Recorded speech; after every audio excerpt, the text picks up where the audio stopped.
नमस्कार दोस्तों, आप सभी का स्वागत है। आज की यह कहानी आपको जिंदगी की कीमत बताएगी। अगर आपके मन में भी इस तरीके के सवाल आते हैं कि मेरी जिंदगी में कोई इज्जत नहीं है, जिंदगी में मेरी क्या वैल्यू है, तो इस कहानी को पढ़ने के बाद आपको इसका उत्तर जरूर मिलेगा। तो आपका ज्यादा वक्त ना लेते हुए इस कहानी को शुरू करता हूं। मैं सबसे पहले बता दूं कि यह एक काल्पनिक कहानी है। आप मुझसे बहस ना करें, लेकिन पूरी कहानी सुनने के बाद आपको लगे कि कहानी अच्छी नहीं है तो कमेंट में जो आपका मन करे वो लिख देना। अब मैं शुरू करता हूं। दोस्तों, एक बार की बात है। एक बार एक भक्त अपने आराध्य ईश्वर की प्रार्थना कर रहा था। प्रार्थना करते करते वह रो रहा था और उसने कहा कि मेरी जिंदगी में कोई कदर नहीं है, मेरी जिंदगी में कोई वैल्यू नहीं है, मेरा बुरा वक्त चल रहा है, कृपया मुझे कोई रास्ता दिखाएं। तो भगवान ने उसकी सुन ली और उसको एक पत्थर दिया। लाल चमकदार जी, हाँ, लाल चमकदार पत्थर। भगवान ने कहा कि जाओ और इस पत्थर की कीमत पता करके आओ, लेकिन तुम इस पत्थर को बेच नहीं सकते। जब तुम इस पत्थर की कीमत पता करके आओगे तब शायद तुम्हें अपनी जिंदगी की कीमत पता लग जाएगी। वह गया, सबसे पहले को एक फल वाले के पास गया। उसने फल वाले को वह लाल चमकदार पत्थर दिखाया और पूछा कि यह पत्थर कितने का है। तो उसने कहा कि इसके बदले में तुम मुझसे 1 दर्जन आम ले सकते हो। लेकिन उसने कहा, मैं इस पत्थर को बेच नहीं सकता, मुझे सिर्फ इसकी कीमत पता करनी है।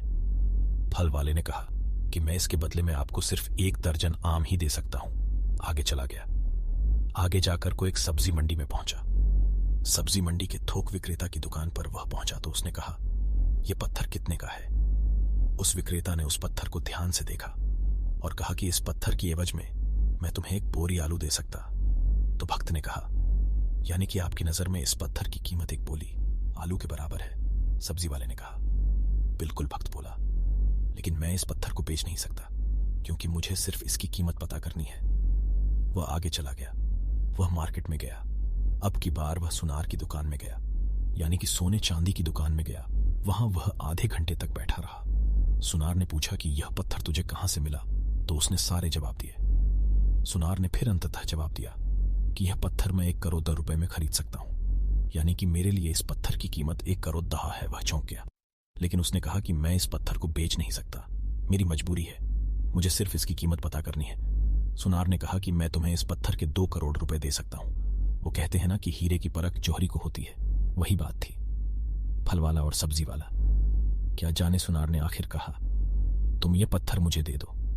लेकिन भक्त ने कहा कि नहीं, मैं इस पत्थर को बेच नहीं सकता। अब वह हीरे के बहुत बड़े व्यापारी के पास जाता है और उस पत्थर की कीमत पता करता है। हीरे का व्यापारी उस पत्थर को देखता है और आधे घंटे तक उस पत्थर को वह देखता रहता है। उससे पूछता है कि यह पत्थर तुम्हें कहां से मिला।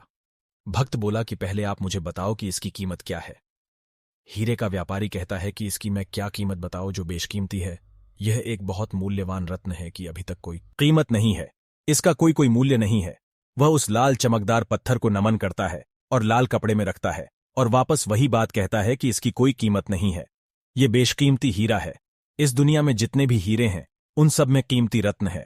अब वह वापस जाता है और वह भगवान से कहता है कि अब आप बताइए मुझे कि मेरी जिंदगी की क्या कीमत है। तो भगवान ने उसे कहा कि तुम गए थे। एक फल वाले के लिए इस पत्थर की कीमत अलग थी, एक सब्जी वाले के लिए इस पत्थर की कीमत अलग थी, और सुनार के लिए पत्थर की कीमत अलग थी, और हीरे के व्यापारी के लिए पत्थर की कीमत अलग थी। तो यही बात तुम्हारी जिंदगी में भी लागू होती है, यानी कि तरह तरह के लोगों के लिए तुम्हारी वैल्यू अलग अलग है। तुम्हें अपने आप को निखारना है और अपने आप को संभालना है, अपने आप को बेहतर करते जाना है। जैसे जैसे तुम हीरे को बेचने के लिए आगे बढ़े वैसे वैसे तुम्हें खुद को संवारने के लिए आगे बढ़ते जाना है। जिस दिन तुम हीरे के व्यापारी के संपर्क में आ जाओगे उस दिन तुम्हारे अंदर का टैलेंट पहचान लिया जाएगा। उसी दिन तुम्हें वह अपॉर्चुनिटी मिल जाएगी या तुम्हें वह अवसर मिल जाएगा जिस तुम्हें तलाश है। तो तुम्हें हताश होने की जरूरत नहीं है। तुम्हारी जिंदगी की कीमत उसी लाल पत्थर की कीमत के बराबर है। बस यही है कि अभी तक तुम सही इंसान के संपर्क में नहीं आए हो। जिस दिन तुम सही इंसान के संपर्क में तुम आ जाओगे उस दिन तुम्हारा भाग्य चमक जाएगा। लेकिन इसके लिए तुम्हें हर दिन प्रयास करना होगा, हर दिन आगे बढ़ते रहना होगा। जिस दिन तुम रुक गए उस दिन संभावनाओं का अंत हो जाएगा। अंततः मैं आपसे विदा लेता हूं और मुझे पूरी उम्मीद है कि यह कहानी आपकी जिंदगी को बदल सकती है और इस कहानी से आपको भी काफी अच्छी लर्निंग मिली होगी। लेकिन वीडियो अच्छी लगी हो तो लाइक जरूर करें और कमेंट के माध्यम से आपकी फीलिंग को साझा करें और अन्य लोगों के साथ शेयर जरूर करें जो सफलता के लिए परेशान है। अगर आप इसी तरह की और भी कहानियों को पढ़ना चाहते हो तो मोटिवेशनल कीड़ा आपका स्वागत करता है।